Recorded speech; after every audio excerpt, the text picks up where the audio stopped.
Now, let's go back to an August bank holiday in 1977. That was the year of the Queen's Silver Jubilee. We're about to piece together clues from a murder, a case that's been reopened thanks to the progress in new DNA techniques. Mary Gregson lived in Shipley in West Yorkshire with her husband and their young son. Their home was beside the Leeds-Liverpool Canal.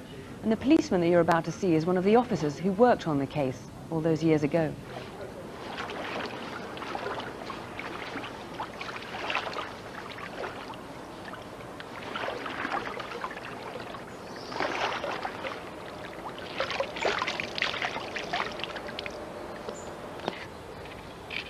Mary was my sister, my best friend. She took me to school for the first time, cried buckets when she had to leave me.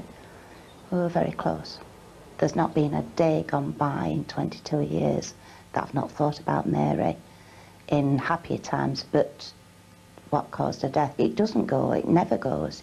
It seems a long time since I saw her. But a lot of things are very vivid. It's just like yesterday.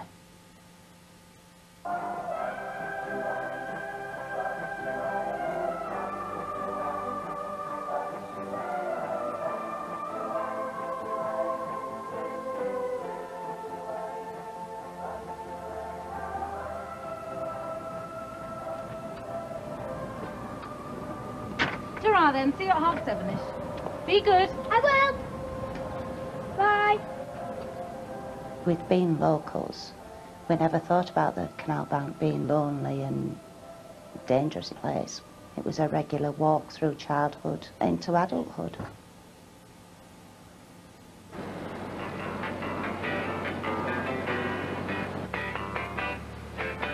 You've done it all.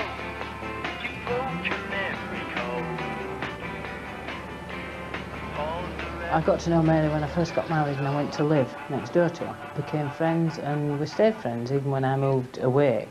She was working with me at Salts Mill. That was a meeting point on the canal side. And if I was there first, I'd wait, you know, watch, see if I could see her coming, or vice versa. Which is what I did that night. I stood and watched for her and because she didn't appear. Soon afterwards, another woman was also heading for work and had a disturbing encounter.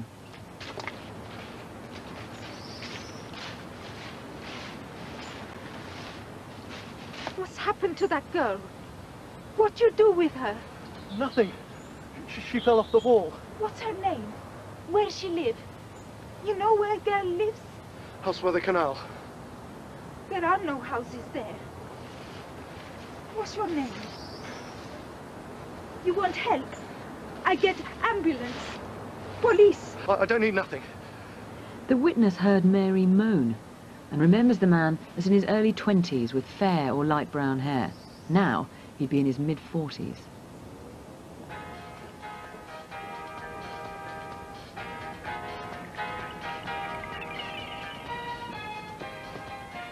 By tragic irony, Mary's husband was cycling home along the towpath just out of sight of his wife and her attacker.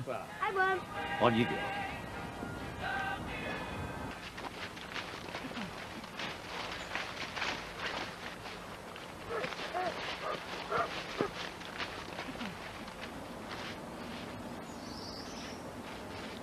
He was about, I should think about 5'9", 5'10". He had a long, finished face. His eyes were just piercing. They just held me, and they've held me ever since. And at his feet, lying straight out in a straight line, was a youth, I thought. I just thought it was extremely odd, but it never occurred to me that she was dead.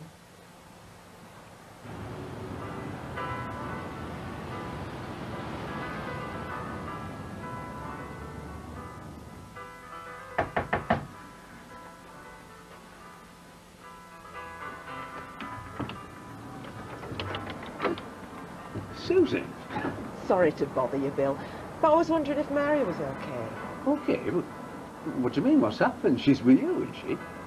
She never showed up for work, Bill. I just assumed she was feeling poorly. I waited for her at bridge, but there were no sign. that night was horrendous. I never want to live another night like that. I didn't sleep, we just waited. I just sat in a chair in my bay window at home and waited and watched. The following morning, my husband had gone back out to resume searching, and he came back with a police officer. He'd witnessed my sister being brought out of the river.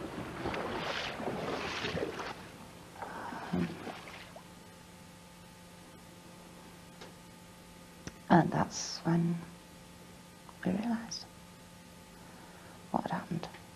As time goes on, you still keep hoping, you never stop hoping that somebody's going to be caught. I want to know why somebody could attack somebody like Mary. Now, Brian, this tragedy ripped this family apart, didn't it? Not only did Mary die, but a few years later, her husband died of a heart attack near the scene of the murder. Her son was then left an orphan. Now, we're 22 years on now. Realistically, what chance do you think you've got of finding the man who did it? Well, we now have a DNA profile of the offender. And what this means is when we're eliminating or indeed implicating the suspect, all we have to do is take a mouth swab called a buccal swab. That's a very simple procedure. It's very quick, it only takes a few seconds, and it's totally safe. Now, because of the DNA, it's not so much witnesses you're after now, is it? Because after 22 years, people's memories are going to be a bit shaky. It's names you want, isn't it? That's right, yes. What I'm trying to do is reach everybody who may have lived and worked in Shipley in 1977 and have now moved on. I want to tell those people that we've reopened the investigation into Mary's death and ask them to contact us if they've got any idea at all as to who may have been responsible. Now, the people that lived in that community in Shipley, is it the kind of community that the people who lived there then are likely to still be living there now? No, not necessarily. For example, the John Lang's construction company and many other smaller subcontractors were building the headquarters of the Inland Revenue, and also there were many mills, engineering firms along the canal towpath that have now shut down and people have moved on. Now, some people might think perhaps that after 22 years this matter should be laid to rest, but we heard from Mary's sister there, the family very much want to catch this man, don't they? They certainly do, and the first point I'd like to make is that we never close a murder inquiry. If any new information ever comes to light, then it's investigated.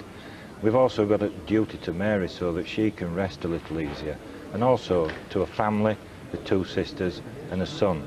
They need to know who killed their mother and the sister, and perhaps more importantly, why. And we've also got a duty to everybody else out there, because this man, if he's still alive, will only be in his 40s or his 50s, and he's still out there.